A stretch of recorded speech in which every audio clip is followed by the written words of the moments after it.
Hello and welcome. Hope you're doing good. I am doing all good. Yeah, just a bit of a different one today. We'll just go through the flowers, basically, the wildflowers mainly, and I'll give you a little sort of half-term report on how I think they're doing wildlife-wise.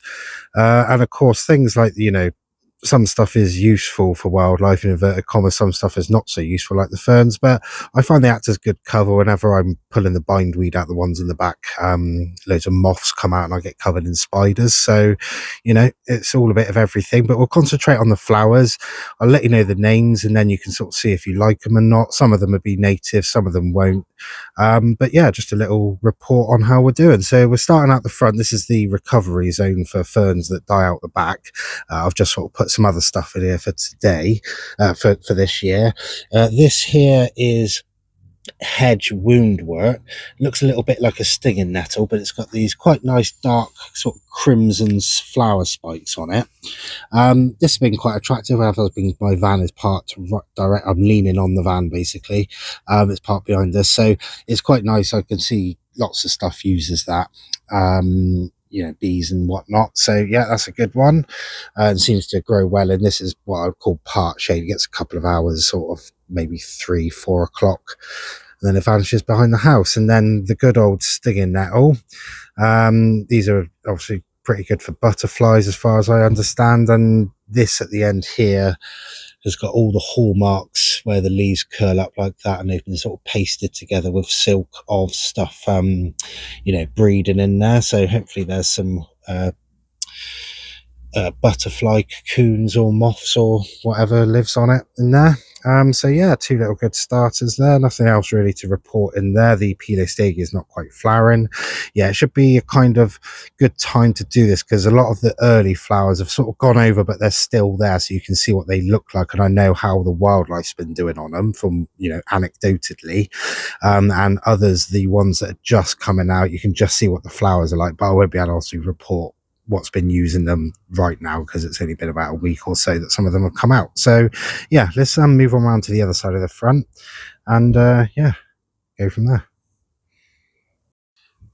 Okay, so we're just looking at the pot to the left of the door here that I made up the other day. It's got some salvia in there. Yeah, this has been doing good. Been plenty of bees on it when I walk out the door. They often come inside and I have to try and show them the way out. Around here, a couple of ferns and a cuba. So first main thing we can see is this old spike of the foxglove coming up. That's been good for the bees. The thing is with the wildflowers here, this, because it's all brand new flower beds, the garden was gravel before.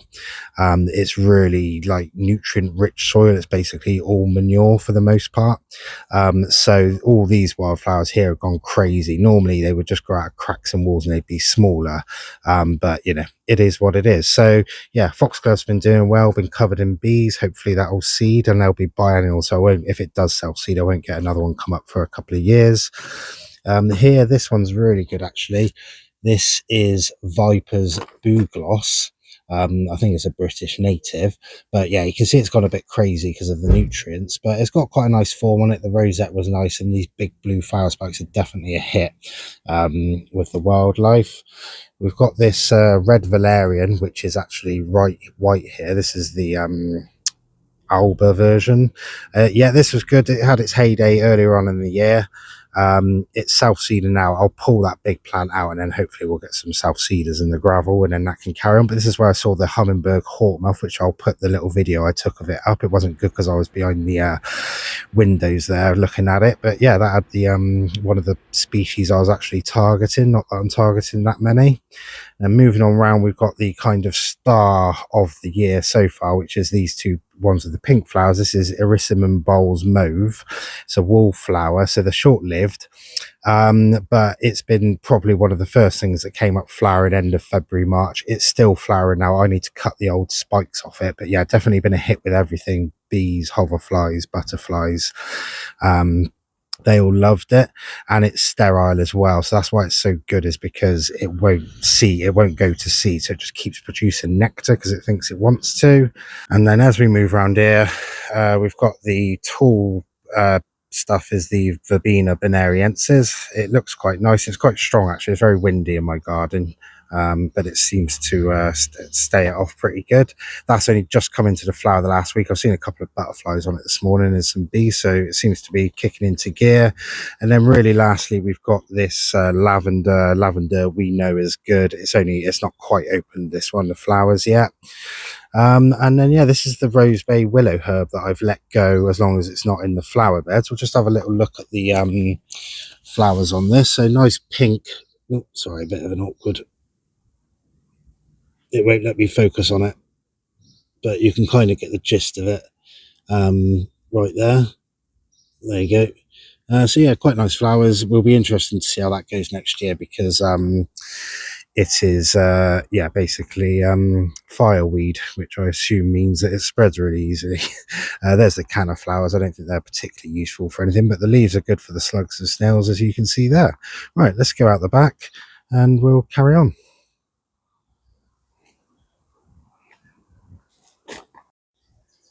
Just as I was walking through the door, you can see there's one bumblebee on the Viper's blue gloss there.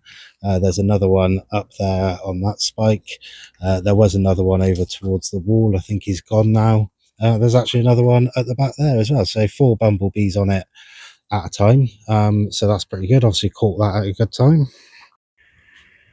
Okay, so anyone who's been watching my previous videos may remember that I laced the cracks with wildflower seeds.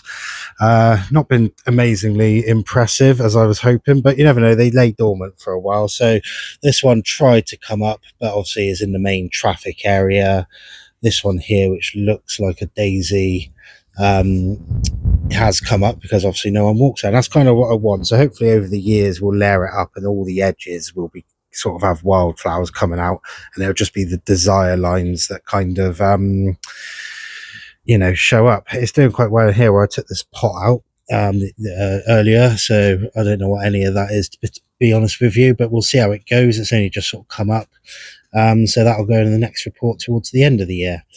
If we start over this side, so yeah, I mean, with things like this Tracheospermum jasminoides, which is lovely, you come out first thing in the morning and it smells divine. You can see the flowers there, they're quite nice, come out in little bunches. I'm going to assume because they come out, or it smells sort of overnight, that they're for like moths. And obviously I don't particularly sit out here, but I do know we get a lot of moths. So, that's good, but we'll assume it's doing something. This is Honesty. You can see it's getting mullered on the leaves. The flowers will come up next year. And this is the thing about wildflowers, is like, they're different. If you had a specimen hosta or something like that, you'd be annoyed that something was eating it. But, as far as I'm concerned, carry on, mate, fill your boots. So yeah, not a lot else in there really, for the wildlife. So we'll move on round. In this section here, the hydrangea's not flowering, the one climbing up the post. But right here, this has just come up in the last couple of days. This is Jacob's Ladder. It's a bit bluer than what's showing on the screen. That looks a bit more purple to me, so it may come out blue, but yeah, quite a nice form to it. It's kind of got ferny like foliage, as you can see, then comes up on a stalk, so almost like a bracken with a flower, I suppose. But yeah, I've seen little hoverflies on it, and little flies so far, so yeah, that's good. One good thing about having loads of brambles the other side of that fence is that they tip over the top, which is a bad thing actually, but also when you get the flowers come out, the bees do like the little flowers on the brambles, so that's good. Not had a lot of success with the sowing of the seeds in general actually in the beds, poppies and daisies mainly, but few stuff's come up here and there, but I don't know whether it's here before I seeded. But in this shady area, because this is north facing, yeah, I kind of, worst case scenario, like I said, the fern, if you can see that one down at the bottom over spilling right in the centre, it's maidenhair fern, but it'll act as a bit of cover. I know it grows there, so I could put it all down there and I'll be happy with that. I could also try some other stuff, so it's obviously going to be the hardest one. And also the thing is with here is that the insects like to be in the sun, as far as I gather, so that never gets any sun, so whether they'd be attracted to any flowers that grew there anyway, I do not know. And then, yeah, so not really a lot wildflower wise or even flower wise around here, to be honest with you. We move around here, we start to get into it a little bit. So you can see some nasturtiums there, the orange ones. They've come up. I think they're pretty good nasturtiums in general. I've seen a couple of bees in and out of these, but again, it's quite shady here. But I think this is something that like a caterpillar food plant. I don't know which one. But yeah, so that's looking good at the moment. It's sort of climbing up as well, so that's good. This stuff, which is the small euphorbia, this I've got a feeling this was here before, so I'm just letting it go what it wants to do, and I'll just take it out of the beds. It's quite easy to pull up. Hopefully it will spread to the area we were earlier. You can see it's already creeping over here. So yeah, hopefully that will work its way around, and if it grows in the shade, it grows in the shade. Another thing that actually does grow in the shade, sorry, I'll just step back, is the cleavers, the gallium, which I think is another one. You can't really see it there, but it's that dead one. It's a sticky one that you get stuck on you when you walk out in fields and stuff like that.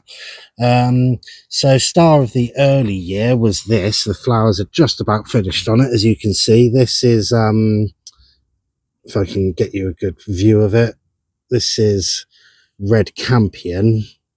They're little cutesy pink flowers. They're quite nice, and just sort of not too overpowering, but we'll see what happens next year if it self-seeds. Oh, I've got a really nice hoverfly just in front of me, and if you'll see him, where's he going? He's just hovering. I find them quite nice, the hoverflies. They're kind of inquisitive, aren't they? And then, yeah, in here, the best thing over here was the ragged robin that had loads of bees on it and flowered for ages. This one's gone over. The other one in the middle, which we'll have a look at, has just got a couple of old flowers on it, so you'll be able to just see the form of them. Again, there's that cannas. Yeah, there's not too much around here, to be honest with you, just because of stuff's only just gone in, and I need to wait till I do the waterfall till I tie up that end. But we've got a self-sown ribwort plantain here. I've got a couple of others down in the grass, which we'll see in a minute, and then some of this which looks like a kind of false nettle. It's got stuff being eaten out of it though, so again, I would guess that's pretty good. If we come over here, these were self-sown, these daisies. We've had stuff on these. This is quite good. You can see on this top one up here, hopefully there's some flies on there. And yeah, I've seen other little bits, another nasturtium there, which has been good. And then that herb robert, which I don't know if we've got any flowers, but this kind of delicate stuff, that's just gone over, but he did actually climb all his way up here. Oh, there's a flower right there. So yeah, similar to the campion. All the wildflowers tend to be this kind of pinky purple color, from what I tell, the ones that do best for the bees. So I've got this tease lid here. This is good for me because it looks Jurassic. Spikes on it as kind of spiky flower head. This has had bees on it all morning, believe it or not. Have a good look at the flower head there. So yeah, quite nice. And then the good thing about these is that the seed heads are good for birds over winter as well.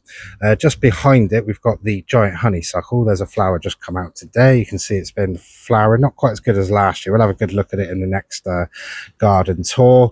But yeah, a moth loves this. We'll have a look in a minute, but there's a couple of places where I've seen some moths have been on it, making their cocoons and whatnot. And I do see little hoverflies, little dainty things right on the end of the anthers, is it, the sticky out bits. So yeah, no bees, but yeah, good for other stuff. And then in here, nothing much at the moment. Oh, my dahlia has actually come up, so he's quite nice. That's only just opened this week. There's loads of buds on that one, so that'd be quite good. And then as we move around again, the honeysuckles doing well. Nothing really wildflower down here. We've got a couple of Tracheospurdum jasminoides. Oh yeah, if we have a look here, there's a little moth thing there. The next leaf there, the one that's folded over, has done it. And yeah, it's absolutely everywhere on that, so that's good. What's that right there? Oh, sorry, I just thought I'd seen some weird animal. Oh, sorry, left you out of focus. Yeah, we'll get more into the honeysuckle on the next one. So where do we get to? We got to there. There's not a lot in there. Tetrapanax, it looks good though, I think you'll admit. Into the landslide crack in the earth. So yeah, there's the plantain. Here's what the flower looks like. They're quite good, and these are really robust. I mean, when I first put that in, it had about 3 leaves on it. it got stood on, and then it just kept getting stood on for ages. It didn't have any leaves for ages, where they just kept getting torn off, but it's come back. So yeah, robust, I think we'll call that. Hopefully that's all it'll be. Got a few other little bits popping up here. Nothing's flowered, so I don't know if any of it's good for wildlife. There's some salad burnet there in the corner. In the centre there is bird's foot trefoil, which I think is a caterpillar food plant. They're quite nice. If you can sort of see them there, the definition on them, quite nice. Do see stuff visiting them as well, some bees and that. Got another daisy here, another plantain, and then yeah, into the centre bed. So in here, this is this puffy stuff is Baltic parsley. This has been good. It's been a hit with the flies. Oh, there you go, there's one now. It looks like a wasp actually. But yeah, loads of little flies over that all the time, so that's pretty good. Maybe that's what he's hunting. And then yeah, oh, what's this here? Yeah, there we go. We'll get into the ladybirds in a minute, but even the bananas are acting as cover for the let's say larval ladybird, so that'll eat all the aphids, so that's good. That's what we want to get. Have had a lot of ladybirds in here, actually had a good battle. We'll get into that. So yeah, around here we've got this. You can see the scabious right there. It's got a bee on it right now. That's a bit more bluer again than it looks. Yeah, he looks like he's having a good munch there, and it's been busy. I should deadhead it really by the look of it. That's quite a tough one as well, because when I got it, a load of flower stalks come up, and then a football went over it, and that was it. Got some guillaumes in there, which are sort of vivid red. A bit hard to pick up. My phone is rubbish. Yeah, and that's good. So the only other thing in here really is the buddleia there. It's a bit scraggly. I'm not going to let it go to seed. Flowers are quite nice. Oh, there is a verbena in there as well, as if you can see that verbena bonariensis like at the front. So yeah, quite nice, quite scarlety colour. The form of the buddleia is horrible. This one in particular, I have seen nice ones, so maybe I need to chop them right down to the ground, but I think he's only place sitting. I think I'm going to take out just because they can be a bit of a problem, unless in the next couple of months it's just constantly covered with stuff, because they are called butterfly bushes. But you know, I saw somewhere that the reason they spend so long on them is because the nectar is quite hard to access. So that's why they spend so long on them, but it's more work for them to get out. And you know, also there's a load, you know, you just walk around and there's just loads of buddleias absolutely everywhere, so they're not sort of short on buddleias around here. So maybe something better might go in there, like a tree fern. So sunflowers haven't quite finished yet, but that's quite high. That's taller than me. Well, no, it's not taller than me, so about 5'10". So that's good.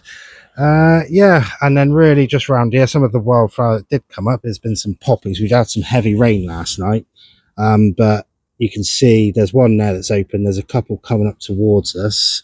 There's also some back where we were over there. They've been quite good. I hear they're quite good for wild. I haven't got enough to really you know, see what's going on properly with that. Yeah, and then finally, if you've made it this far, well done. The star of the back garden, I would say, is this, the passion flower, just constantly covered in bumblebees. He says, looking around trying to find some, but there's none on there now. But it's just, you walk out in the morning, bumblebees specifically, and it sounds like, you know, you're at an airport basically. But yeah, it's actually quite windy now, if you haven't told. But yeah, this thing's been doing good. Flowers profusely. Drops them off as well. That's only out of a pot, so you know, he's doing quite well for that. Yeah, is that one there? No bumblebees for us today, so yeah, take my word for it, it's good. And yeah, that's about it really for this half-term report on them. Hopefully you see, if you want to have a good look at the flowers on this,